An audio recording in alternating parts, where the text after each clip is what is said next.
नमस्ते दोस्तों, मेरा नाम है राज और आप देख रहे हैं मेरा यूट्यूब चैनल स्लो लर्नर। आज का वीडियो एक कंपनी एनालिसिस वीडियो होगा। कंपनी का नाम है निर्माण एग्री जेनेटिक्स लिमिटेड। ये कंपनी करती क्या है, इसके बारे में डिस्कस करेंगे। जैसे कि कंपनी का ओवरव्यू, कंपनी के वैल्यूएशन, कंपनी के जो फंडामेंटल एनालिसिस और उसके बाद टेक्निकल एनालिसिस ऑन चार्ट। तो इन हिस्सों में हम कंपनी को एनालाइज करेंगे और देखने की कोशिश करेंगे ये कंपनी अच्छी है क्या, इसको अपनी वॉच लिस्ट में रखा जा सकता है। तो चलिए शुरू करते हैं। सबसे पहले कंपनी के बारे में डिस्कस कर लेते हैं। जो ये कंपनी है निर्माण एग्री जेनेटिक्स, ये कंपनी एक रिसर्च बेस्ड कंपनी है जो बीज रहते हैं, सीड्स, उनके ऊपर रिसर्च करती है और अच्छी क्वालिटी के बीज बना के ये मार्केट में किसानों को बेचती है। तो ओवरऑल ये इनका एक बिज़नेस मॉडल है जिसमें ये रिसर्च जो करते हैं उसमें जो इनके रिसर्च के जो बीज हैं वो जैसे सब्जियां रहती हैं, टमाटर, गोभी, पत्ता गोभी, ब्रोकली, बैंगन, तो ऐसी सारी जो सब्जीज रहती हैं, मटर, उनके ये अच्छी क्वालिटी के बीज बनाते हैं जो रिसर्च एंड डेवलपमेंट करके हाइब्रिड रहते हैं, जो कि कम टाइम में ज़्यादा प्रोडक्शन कर सकते हैं, जिससे कि ये ज़्यादा आउटपुट मिलता है और इनकी जो आउटपुट है उसमें टाइम भी कम लगता है, जो हाइब्रिड सीड है। तो ये कुछ इस तरीके का जो ये सीड इम्प्रूवमेंट में काम करते हैं रिसर्च एंड डेवलपमेंट करके। तो ये अब जो ये बीज बनाते हैं उसमें और नॉर्मल जो बीज में फ़र्क ये है कि नॉर्मल जो बीज है उसको डेवलप होने में अराउंड 80 डेज़ लगते हैं, जो भी कोई क्रॉप लगाते हैं। और जो ये हाइब्रिड सीड है ये 45 टू 60 डेज़ के अंदर पूरा रेडी हो जाता है और उसको हार्वेस्ट करके, यानी कि उसको काट के और मार्केट में बेचा जा सकता है। ये इनका हाइब्रिड है और इनका जो आउटपुट आता है हाइब्रिड सीड का वो आपको मैं बता देता हूँ। एग्जाम्पल, अगर एक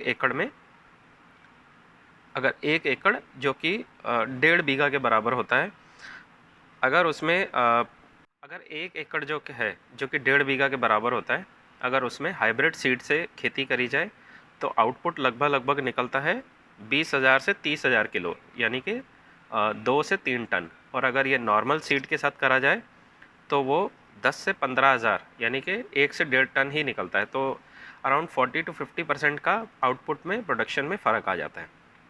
तो ये फ़ायदा है हाइब्रिड सीड को इस्तेमाल करने का। इनका जो हाइब्रिड सीड है उससे किसान लोग इस्तेमाल करते हैं और अपनी जो खेती रहती है उससे ज़्यादा आउटपुट निकाल पाते हैं, क्योंकि ज़्यादातर जो किसान रहते हैं उनके पास खेती लिमिटेड रहती है।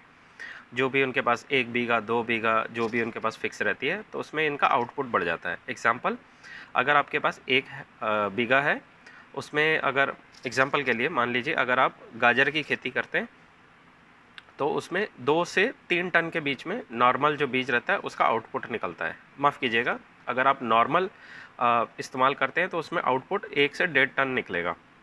और अगर आप हाइब्रिड सीड से उसको खेती करते हैं गाजर की, तो वो 2 से 3 टन का आउटपुट निकलता है। तो ये फ़ायदा रहता है हाइब्रिड सीड को इस्तेमाल करने का। एक तो जगह कम, जितनी जगह रहती है जगह को नहीं बढ़ाया जा सकता, लेकिन आउटपुट को बढ़ाया जा सकता है। बाकी डिपेंड करता है कि सीड की क्वालिटी कैसी है, वेदर कैसा है, फर्टिलाइज़र वहाँ पे कैसा है, जो सॉइल है वहाँ की, वहाँ उसका कंटेंट कैसा है। तो ये सारी चीज़ें भी डिपेंड करती हैं इसके बाद। और जो किसान है जो खेती कर रहा है, अगर अगर वो अच्छी एजुकेशन ट्रेनिंग लेके कर रहा है तो उससे भी आउटपुट को बढ़ाया जा सकता है। लेकिन डेफिनेटली हाइब्रिड सीड एक मेन इंग्रेडिएंट्स है। Q1 FY24 में जो फर्टिलाइज़र और पेस्टिसाइड है उसमें भी इन्होंने काम करना स्टार्ट कर दिया। ये वो भी बना रहे हैं और उसको भी बेचना चालू कर दिया। कंपनी का जो टाइप्स हैं वो नेशनल और इंटरनेशनल जो कमर्शियल क्रॉप्स हैं उसमें भी इनके टाइप्स हैं।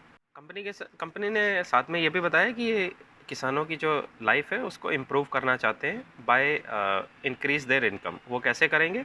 उनको बढ़िया क्वालिटी का जो हाइब्रिड सीड है वो प्रोवाइड करते हैं, जिससे कि उनका आउटपुट बढ़े और वो उस क्रॉप को जाके मार्केट में सेल करते हैं, जिससे उनकी इनकम बढ़ सके और उनका लिविंग स्टैंडर्ड मेंटेन हो सके। ये जो कंपनी है ये चाहते हैं कि ये वन स्टॉप सोल्यूशन बने।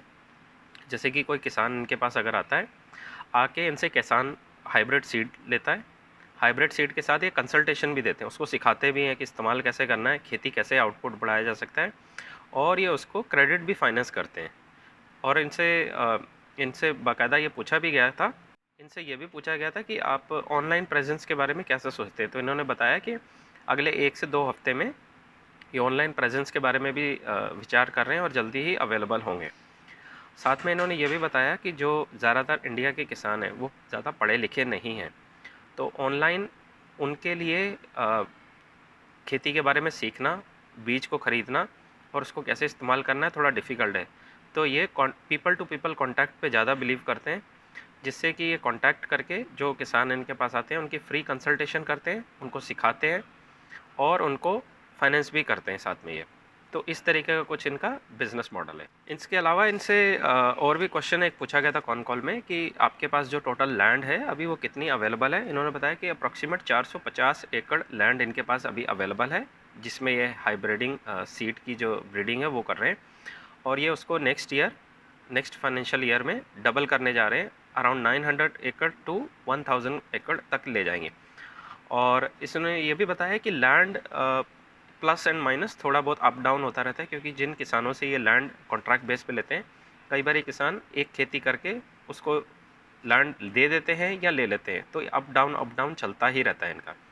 पर मैनेजमेंट की जो गाइडेंस बताई गई उसमें ये बताया कि अगले साल ये अपना जो खेती है उसको डबल करने जा रहे हैं। जाहिर सी बात है इनको डिमांड दिख रही है और ये आने वाले टाइम में इसको डबल करने जा रहे हैं, जिससे कि इनकी रेवेन्यू बढ़ेगा और रेवेन्यू बढ़ने के साथ इनका प्रॉफिट बढ़ेगा तो ईपीएस ग्रोथ आएगी तो आपके और मेरे जैसे जो शेयर होल्डर हैं उनको फ़ायदा मिल सकता है। गाइस, आपको एक डिस्क्लेमर देना चाहूँगा। कंपनी का नाम डिस्कस किया गया, आप इसको प्लीज़ किसी भी तरह का रिकमेंडेशन कंसिडर ना करें। ये कंपनी का जो नाम डिस्कस किया गया है ये सिर्फ एजुकेशनल पर्पस के लिए आपके साथ शेयर कर रहा हूँ। ये मेरी अपनी की हुई रिसर्च है, मैं कोई सेबी रजिस्टर्ड एनालिस्ट नहीं हूँ। तो प्लीज़ आप इस वीडियो को देख के कोई भी ख़रीदें या बेचें ना इस शेयर में। जो भी आपने कोई काम करना है अपने फाइनेंशियल एडवाइज़र से पूछ कर करें, क्योंकि शेयर मार्केट है वो एक रिस्की जगह है और वहाँ पे पैसे का नुकसान हो सकता है। आपने जो भी कोई काम करना है अपने फाइनेंशियल एडवाइज़र से पूछ के कीजिए। तो चलिए सीधा स्क्रीनर पे चलते हैं और वहाँ चल के इसके जो फंडामेंटल एनालिसिस है एक बारी वो देख लेते हैं। स्क्रीनर पे चलते हैं सीधा। जैसा कि आप स्क्रीनर पे देख पा रहे हैं, माइक्रो कैप है 284 करोड़ का इसका आज की डेट में मार्केट कैप है। पी अप्रॉक्सीमेट 15 का है, 16 का है और इंडस्ट्री का पी 18 है। तो लगभग जो इंडस्ट्री का पी है उसके आसपास ही है। साथ ही इसका आरओई देखिए 32% है और ऑपरेटिंग प्रॉफिट मार्जिन 12% है और सेल्स ग्रोथ 155 जो बहुत ज़्यादा आ रहा है। ये आगे जाके देखना पड़ेगा कि यह नंबर सही दिखा रहा है या नहीं। सीधा चलते हैं, एक बारी चार्ट पे देख लेते हैं इसका। चार्ट ठीक है, एक बार इसका वैल्यूएशन को थोड़ा देख लेते हैं। वैल्यूएशन ज़्यादा महंगा नहीं लग रहा है, लेकिन ये इंडस्ट्री भी ऐसी है तो इसमें ज़्यादा वैल्यूएशन नहीं मिलेगा। सबसे इम्पॉर्टेंट इसकी सेल्स देखिए, रेगुलर ग्रोथ आ रहा है 12, 13, 18, 20, 50, 62, बहुत ही ज़बरदस्त सेल्स ग्रोथ हुआ है इसका। और ईपीएस ग्रोथ देखिए 2 से बढ़ के सीधा 8 यानी कि 4 गुना हो गया है। प्रॉफिट ग्रोथ इनकी देखिए 1 करोड़ से बढ़ के 6 करोड़ हो गई है, जो कि बहुत बढ़िया है। And year on year basis पे देखिए बहुत ही बढ़िया ग्रोथ है इनकी। तो सेल्स तो ग्रोथ तो बहुत ज़बरदस्त है, प्रॉफिट ग्रोथ भी अच्छी है। ये देखिए सेल्स ग्रोथ हो रही है इसकी इतनी स्पीड से और प्रॉफिट ग्रोथ हो रही है उससे 4 गुना ज़्यादा स्पीड से। तो जो कंपनीज़ का रेवेन्यू ग्रोथ हो, एग्जांपल के लिए अगर रेवेन्यू ग्रोथ हो रहा है 100 की स्पीड से और प्रॉफिट ग्रोथ हो रहा है 200 की स्पीड से, तो ऐसे शेयर्स या ऐसी कंपनीज़ बहुत अच्छी कंपनी जनरली कंसिडर की जाती हैं। तो आप इसको अच्छे से रिसर्च कीजिए और ये फ्यूचर की एक बड़ी कंपनी बन सकती है, पोटेंशियल पूरा है इसमें। रिजर्व्स देखिए बहुत अच्छे हैं, उसके कंपैरिजन में लायबिलिटी नामात्र है, जो कि अच्छा साइन है। प्रमोटर होल्डिंग अच्छी खासी है और पब्लिक की पोजीशन भी अच्छी खासी है 42%। सीधा ट्रेडिंग व्यू पे चलते हैं, एक बारी चार्ट का एनालिसिस कर लेते हैं, क्या ये चार्ट डाउन ट्रेंड में तो नहीं है। और गाइस, मैं देख रहा हूँ आप लोग मेरा वीडियो तो देख रहे हैं, आप प्लीज़ इसको लाइक कर दीजिए, सब्सक्राइब कर दीजिए और बेल आइकन को दबा दीजिए, ताकि जब भी मेरा कोई वीडियो आए आपको उसका नोटिफिकेशन मिले। आपकी और मेरी जो रेगुलर जर्नी है सीखने की वो कभी इंटरप्टेड ना हो, कभी भी रुके ना। तो प्लीज़ इस चैनल को आपके सपोर्ट की ज़रूरत है, प्लीज़ आप इस वीडियो को लाइक कर दीजिए। तो चलिए सीधा ट्रेडिंग व्यू पे चलते हैं और एक बार इसका चार्ट पे एनालिसिस देख लेते हैं। आप देख पा रहे हैं ये चार्ट, आप चार्ट में ये दो लाइनें देख पा रहे हैं, टॉप एंड लोअर, ये दोनों वॉल्यूम प्रोफाइल इंडिकेटर है। चार्ट अभी नो ट्रेडिंग जोन में है, लेकिन ओवरऑल स्ट्रॉन्ग है। जैसे जिस हिसाब से मार्केट गिर रहा है उस हिसाब से देखिए अभी भी स्ट्रॉन्ग है और टिका हुआ है, कहीं नहीं जा रहा। अगर आपको जानना है कि ये वॉल्यूम प्रोफाइल इंडिकेटर को कैसे इस्तेमाल करते हैं, लिंक इधर मैं आई बटन में और डिस्क्रिप्शन में दे दूँगा, आप जाके देखिए। मेरी एक रेगुलर सीरीज़ है स्विंग ट्रेड की, उसमें मैं रेगुलर बताता रहता हूँ कि ये वॉल्यूम प्रोफाइल इंडिकेटर को कैसे इस्तेमाल करना है और स्विंग ट्रेड के शेयर्स को कैसे ढूंढते हैं। आप जाइए, देखिए, सीखिए और अपनी इन्वेस्टमेंट जर्नी और स्विंग ट्रेड की जर्नी को बेहतर बनाइए। चार्ट अभी नो ट्रेडिंग जोन में, इसको चार्ट स्ट्रॉन्ग है लेकिन नो ट्रेडिंग जोन में। जब तक ये 483 के ऊपर ना जाए तब तक आप इसको वॉच लिस्ट में रखिए और अपनी स्टडी करके बाद में आप इसमें पोजीशन बनाने के लिए देख सकते हैं। ओवरऑल चार्ट अच्छा दिख रहा है। तो दोस्तों ये था मेरा आज का वीडियो। आई होप मेरे इस वीडियो से आपको मदद मिली होगी। मिलते हैं अगली वीडियो में, तब तक के लिए खुश रहिए, सीखते रहिए, इन्वेस्ट करते रहिए।